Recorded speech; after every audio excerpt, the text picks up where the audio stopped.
অশেখ আজিয়ার 13 নম্বর সোয়াল দে মানুষ রোজা রাখি হরে ইন্দিসিম মারলে রোজা ভাঙিব নাকি না ভাঙিব ইয়ানোর বাবুতে শরীয়তে কি হর তোমার সোয়ালের জবাব হইলে তামাম ওলামা একরাম কল নজদিক ইনজেকশন জিওরা আর ইন্দিসিম হয়ে দিরে ইন্দিসিম রগত মারিলে মারক তবা ডাইরেক্ট গুস্তত মারিলে মারক দিনে সুরতম মাঝে ইন্দিসিম মারিলে রোজা না ভাঙিব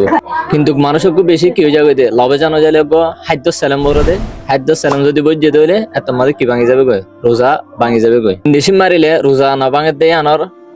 হারন হইলে গামর ফুল জিন আছে ইম বাইরে কোনো কিছু মারত দইলে রোজা নভাঙে কি আল্লাহ বলি হলে ইন বাইরে দেমাকত আর ফেডম মাঝে নফসে দেয় আল্লাহ ভাঙে দেখুন সুরততে হলে আল্লামা কাসানি তার কিতাব বাদায়ুস সানায়ে 2 নম্বর খণ্ড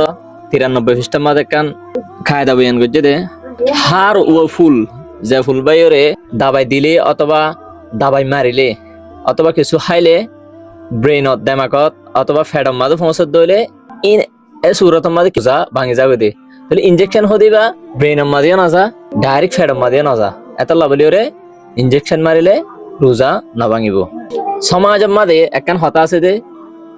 ইনজেকশন মারিলে বলে কি ভাঙি যাবে রোজা ভাঙি যাবে ইয়ান হইলে মশলা এবারে ভুল মাসালা ইয়ানোর সম্বন্ধে ডক্টর আহমদ খলিল তার কিতাব মুফতিরাতুস সিয়াম আল মুআসারা নামক কিতাব মাঝে লিখে দে ইনজেকশনের জরিয়া ইয়ান গুস্তত মারিলে মারক ডাইরেক্ট রগত মারিলে মারক দিনু সুরতম মাঝে অন উলামা একরাম করার একতলাফ নাই রোজা না ভাঙিব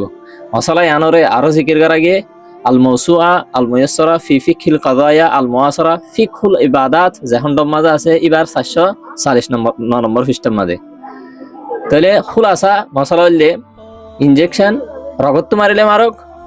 অথবা গুস্তত মারিলে মারক ডাইরেক্ট খাদ্য সালান নয় দইলে রোজা না ভাঙিব ইন উরিদু ইল্লাল ইসলাহ মাস্তাতাতু ওয়া মা তৌফিকি ইল্লা বিল্লাহ আলাইহি তাওয়াক্কালতু ওয়া ইলাইহি উনীব।